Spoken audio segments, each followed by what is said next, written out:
예, 파주 박사님. 아, 네, 안녕하세요. 잠깐만요. 지금. 파주 박사님, 김동수 박사님, 예, 예.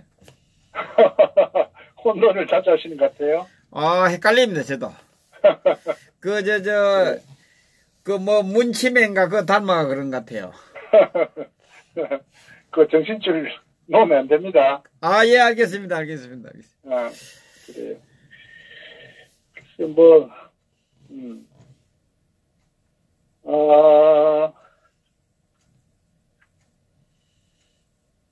여보세요? 예, 예. 그럼 요즘 뭐 사실은 항상 보면, 언론도 보면 총체적으로 동시다발적으로 매일매일 문제가 생기잖아요? 예. 그래서 뭐 주제 같은 경우도 뭐 정치, 경제, 사회, 문화, 안보, 외교, 국방 등등등 해서 예. 전부 연결되니까, 저도 사실 얘기하자면 한도 끝도 없는데, 우선 그날 생각나는 거, 예. 조금씩 이제 보고, 이렇게 주제를 생각해 보는데, 오늘은 그런 것 같아요. 이제 언론 보도 보니까, 우리 경제적으로, 굉장히 심각한 상황인데, 그 중에 자동차 부분은 이미 말씀을 드렸고, 예. 근데 반도체 부분은 이제 대한민국 경제는 떠받치고 있잖아요. 예.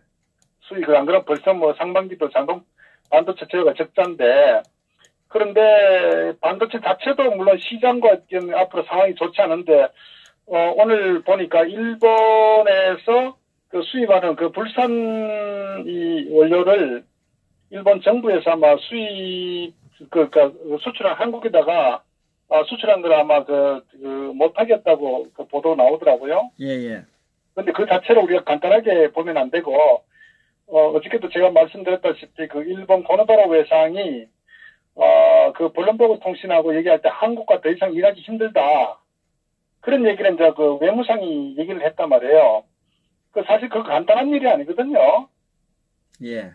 한 국가의 어떤 외교 책임자가 또 어떤 상대국에 대해서 그런 굉장히 직설적 발언을 했다는 그런 막말로 막가되는 얘기나 다름없을 정도로 심각한 발언인데, 문제는 왜 그런 발언이 나올 수밖에 없었느냐 하는 부분인데, 결국 그것은 현재 이 문재인 좌파 정권이 외교에 대한 외자도 기본이 안 돼 있다는 생각이 들어요. 왜냐하면 국가 간의 어떤 그런 협약에 대한 부분은 기본적으로 또 공개하면 되지 않고, 공개하면 안 되고, 또 양국 간의 많은 실무진들이 검토해서 최종적으로 이제 합의한 사항이기 때문에 그건 어떤 경우든 우리가 지켜야 된단 말이에요. 근데 그것을 자기들 정치적으로 이용해가지고 국제 간의 어떤 관례를 이제 깨버리는, 사실 이제 기본이 안 돼 있죠. 상식인데. 그런데 그런 부분에 있어서 이제 상대국에 봤을 때, 과연 상대 가치가 있느냐, 이런 판단을 이제 하고, 물론 이제 그게 한 번이라면은 여러 가지 또 우리가, 이해할 수도 있겠죠. 또 그러나, 저는 개인적으로 봤을 때 미국으로부터는 완전히 이 좌파 정권의 실체가 드러났지 않습니까? 예. 그래서 지금은 이미 더 이상 제가 어저께 말씀드렸다시피, 이 문재인 좌파 정권은 이 비핵화 관련해서, 특히 미국 회담 관련해서 어떤 역할은 더 이상 없다. 처음에 운전자론 어떻게 했는데, 지금은 트렁크에도 태워주지 않을 정도로 이미 완전히 실체가 바닥이 드러났다. 그게 현재 이 주사파 정권인데, 문제는 미국으로부터도 그렇게 당했는데, 앞으로도 물론이고. 근데 이제는 일본 정부로부터도 완전 공개적으로 완전히 왕따 당하는 그런 상황 같아요. 그래서 일본 같은 경우에 저는 두 가지 전략적 의미가 있는 게, 하나는 현재 한미 간의 관계가 여의치 않다고 판단했기 때문에 틀을 이제 파고 들어가 가지고 이제 일본 애들이 이제 한국을 굉장히 무시하고 좀 멸시할 정도까지 이르렀다. 이 상황이거든요. 그만큼 이 국제 간의 관계에 있어서 한국은 어떤 외교적으로 완전히 무너졌다는 걸 이제 하나의 단증하는 그런 상황이라고 저는 보고요. 또 하나는 어쨌거나 이제 이 한일 간의 관계에 있어가지고 물론 과거에 이제 일본이 많은 그 잘못을 저질렀지만 그런 부분 때문에 사실 이명박 정권 때나 그 박근혜 정권 초기까지도 한일 관계 굉장히 냉랭했거든요. 근데 이제 어쨌거나 이제 북한의 핵을 두고 계속적으로 이거 한일 관계가 악화되면은 결국 우리한테 실질적으로 도움이 되지 않기 때문에 결국은 미국에서도 많은 그 조언을 했었고 어떤 한미일 삼각동맹이라는 거는 사실 굉장히 중요한 이 동북아의 어떤 그 균형추거든요. 예. 그런데 그런 부분을 결국 이 좌파들은 이 반일이라는 그 감정을 자꾸 자극해가지고 제 좌파들이 항상 그 펴는 논리가 그거 아닙니까?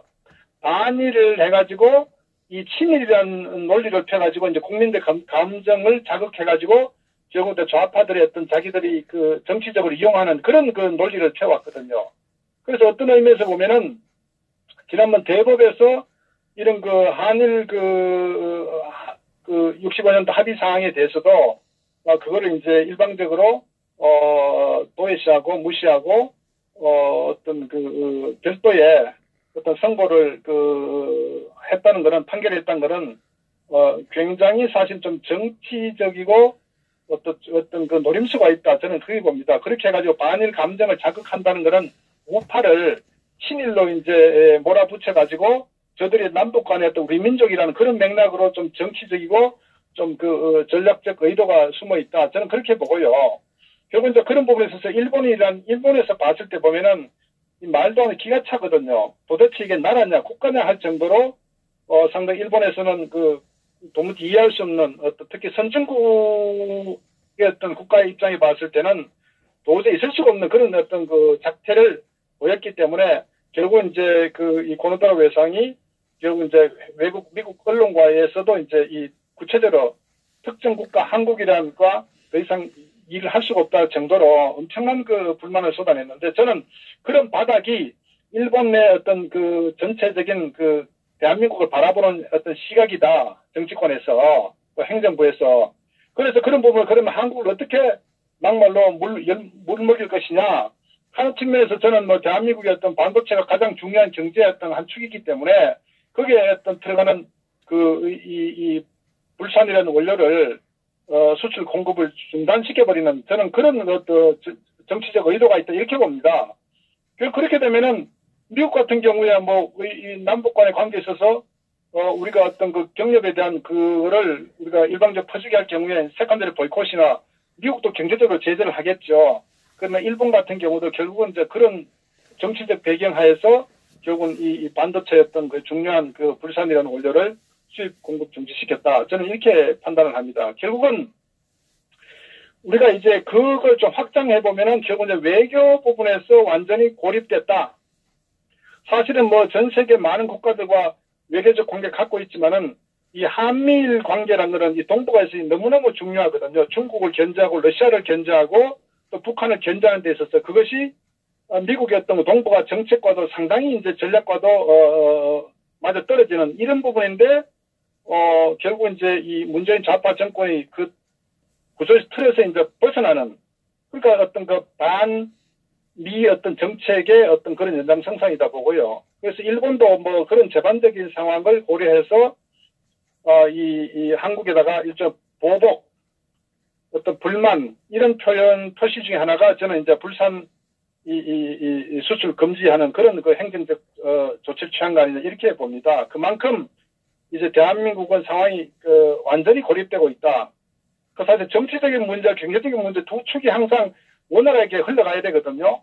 궁극적으로 정치도 경제를 활성화하기 위해서 외교를 강화하고 또 어떤 외국과 상대국과의 관계에 있어서 어떤 우리가 힘이 약하더라도 상대 비위도 맞추고 또 협상도 잘하고 해가지고 궁극적으로 경제적인 어떤 이익을 우리가 취하는 게 어떤 종국의 굉장히 중요한 목적인데 결국 이제 일본으로부터 이런 굉장히 위태위태한 이런 상황까지도 맞이하게 됐다는 것은 이 좌파 정권이 얼마나 국가를 망쳤냐 하는 것을 이제 우리가 인식해야 된다.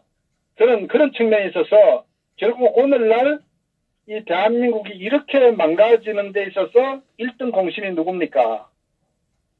유승민, 김무성이 아닙니까? 응? 그리고 이 좌파 정권이 기억하다시피 이 중국에 가서도 혼밥을 8끼인가 먹었잖아요. 그리고 그 리커창이나 중국의 어떤 그런 정치 지도자들로부터 완전히 어떤 미팅도 완전히 펑크 나는, 결국 어떻게 보면은 국가 망신을 다 시킨 거 아니겠어요.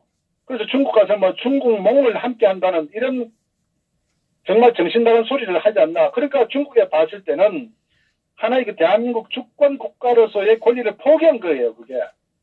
응? 그러니까 중국에 봤을 때 얼마나 허접하겠어요. 보십시오.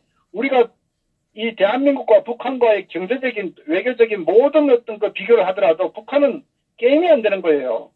어떤 GDP 같은 경우도 50분의 1도 되지 않는, 정말 아프리카의 한 국가밖에 안 될 정도로 북한은 규모가 적고, 외교 관계도 서방 세계에서도 인정하지 않는 테러 국가로 지정될 정도로 북한이 엉망인데, 그런 김정은은 시진핑에게 얼마나 융숭한 접대를 받습니까? 정말 우리가 외신 통해서 언론 보다시피 김정은이가 북경 가면은 모든 사이트하고 모든 게 교통을 통제해가지고 정말 특급 대우 받잖아요. 근데 문재인은 대한민국의 위상이 북한밖에 안 됩니까? 북한하고 게임이 안 되잖아요. 그런 대한민국의 지도자라는 인간이 중국 가가지고 혼자서 같이 만두를 먹는지 뭘 모르겠다. 그걸 가지고 또 서민하고 어떻게 또 코스프레를, 그런 인간이 지금 현재 대한민국의 지도자라는 부분이거든요. 그만큼 외교 국제관계에 있어서 이거는 뭐 좌든 우든 떠나가지고 완전히 정말 국격을 너무나 정말 바닥으로 몰락시켜버린 이런 현재의 위상이 대한민국이다. 그러면 이런 대한민국을 만든 1등 공신이 유승민, 김무성 아닙니까? 맞습니다. 그러니까 저 인간들을 그냥 둬서는 안 되는 거예요. 저 인간들은요, 역사에 반드시 저는 어떤 형태로 아마 결국은 우파 지도자의 같은 편에 등에 칼을 꽂은 그런 아주 정말 선한 그런 저는 인간으로 저는 역사에 평가 기록될 것이다. 그렇게 보고요. 저희 옛날 같으면 제가 삼족을 매렸습니다. 그러니까 저런 인간들이 아직도 버젓이 언론에 어떤 인터뷰를 하고 기사에 오르내리다 자체가 이건 비극입니다. 비극. 그래서 우리 우파가 다시 회생하기 위해서는 정말 저런 탄핵에 앞장선 유승민과 김무성은 반드시 철격을 해야 되는 거예요. 저는 그렇게 봅니다. 정치 은퇴가 아니라 자결해야 돼요. 옛날에 이기붕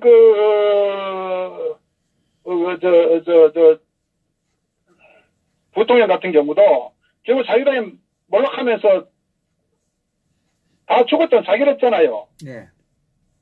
그러니까 이런 대한민국의 우파를 괴멸시키고 정말 인간적으로도 있을 수 없는 그런 배신의 칼을 꽂은 이런 인간이 버젓이 있다. 이렇게 하고 어떻게 대한민국이 바로 서겠습니까? 그래서 저는 저런 어떤 망국 나라를 팔아먹은 그런 저는 인간이다. 저는 저 이완용이보다 더 나쁜 놈이라고 봐요. 응? 이완용이는 일본에다가 정말 병합에 자기가 나섰지만은 결국은 유승민, 김무성은 북한 김정은에다가 공산주의, 정말 어떤 인권도 없는 그런 북한 괴뢰 집단의 나라를 통째로 넘기는 그런 하나의 다리를 놓았단 말이죠. 사사로운 자기 사욕을 위해서. 그러니까 어떻게 살려두면 되겠습니까?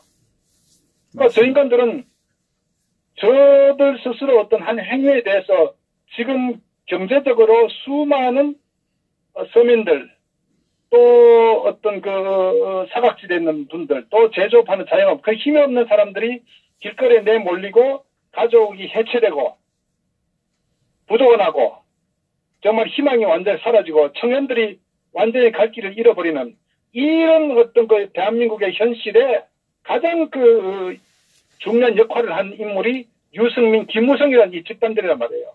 맞습니다. 이런 인간들이 살아있는 상태에서 어떻게 대한민국 회생이 가능하겠습니까? 그래서 저는 그 대한민국을 걱정하는 보수파 국민들은 가장 중요한 건요. 두 번 다시 대한민국이 이러한 그 상황을 겪지 않기 위해서는 저런 그 기회주의 배신자 사사로운 사욕을 위해서 정치적 행위를 한 인간적으로도 정치 도리로서도 있을 수 없는 그런 행위한 작자들에 대해서는 저는 반드시 국민들 철퇴가 가야 된다. 그리고 국민들 철퇴가 하기 전에 1%의 양심에 대해서는 자결해야 된다고 봅니다. 오늘날 이 문재인과 임종석이 이끄는 이 정부, 공동정부, 이 정부가 결국은 대한민국에 몰락을 초래했는데 이 부분에 대해서 책임을 져야죠. 책임을. 그래야 그 다음부터 저런 그 기회주의, 이 정치꾼들, 이 비겁자들, 배신자들, 이런 사이비들이 더 이상 발을 붙이지 못하는 세상을 만들어야 돼요. 정치권에 있어서도. 다시는 역적들이 안 나타나게 해야 됩니다. 대한민국에. 그러니까 그렇게 해야 그래야 도덕이 바로서 정의가 바로서고 학생들이 가르칠 수가 있는 거예요. 죄를 짓고 정말 그 죄라는 것도 상상 뭐 국가를 팔아먹을 정도의 정말 저는 구속을 내려야 되는 그럴 정도의 어떤 그 대역 죄인인데 그걸 자기 자신들은 정당화하지 않습니까? 그리고 김무성이가 탄핵 그 당시에는 탄핵 어쩔 수 없다는 식의 그 망발을 하잖아요. 그러니까 아직도 정신 못 차리고 자기의 정치적 생명 연장을 위해서 합리화하고 있다는 거예요. 그러니까 저 인간들은 구속을 내려야 되는 거예요. 시대가 바뀌었다고 정당성이 부여될 수는 없는 겁니다. 그래서 저는 무조건 뭉치자 어떻게 하든 그 전에 우리가 CCTV 가려야 돼요. 그래야 나라가 바로 서고 우리가 정의가 바로 서야 그 다음에 이 젊은 친구들 미래가 있다고 저는 봅니다. 그래야 저 좌파들이 함부로 대하지를 못한다고요. 그러니까 지금 나라가 위태롭다고 무조건 어떤 과거의 잘못에 대해서 덮고 가자는 그런 그 망발을 하는 그런 사람들도 저는 굉장히 그 경계해야 된다. 그러니까 이해에 따라서 자기 이익에 따라서 항상 춤을 추는 해바라기 같은 그 자들이기 때문에 우리 항상 경계해야 된다. 옳고 그르고 CCTV는 분명히 가려야 됩니다. 그래야 우리가 좌파들하고 싸울 때 강력한 어떤 그 세력이 되는 거예요. 어설픈 천만보다는 정말 똘똘뭉치 10만 명이 훨씬 더 지금 시대에 필요하다고 저는 봅니다. 좌파들은 수단 방법 가리지 않고 대한민국 적화하기 위해서 모든 전 분야에 법을 초법적으로 완전히 거의 사회주의, 공산주의 어떤 그 선전, 선동의 어떤 그 전략으로 지금 접근하고 있는데 한가하게 우리가 이렇게 대처해서는 안 된다 이렇게 봅니다. 그런 차원에서 현재 이 문호구라는 의미 알겠죠? 그러니까 대통령이지만은 A4 가지고 아무런 정치적 어떤 개념이나 자기 철학과 어떤 그런 판단이 없는 그런 자가 대한민국의 대통령에 앉아있으니까 그 호구죠. 오죽하면 임종석이가, 대통령 대행을 하다시피 하겠습니까? 모든 언론에 나와서 임종석이가 모든 브리핑하고 하잖아요. 일개 황관이. 그만큼 문재인은 호구란 얘기입니다. 그러니까 저 두 인물은 반란죄로 반드시 단죄를 받아야 되고, 유승민, 김무성은 저는 우파 국민들에게, 대한민국 국민들에게 반드시 철퇴를 맞아야 된다. 저는 그렇게 생각합니다. 그러니까 이 문제를 우리가 반드시 해결해야 저는 우파가 다시 회생 가능하다. 이렇게 저는 생각을 하고 있습니다. 예. 예, 수고하셨습니다. 네, 감사합니다. 네. 예, 배나람 없는 되시기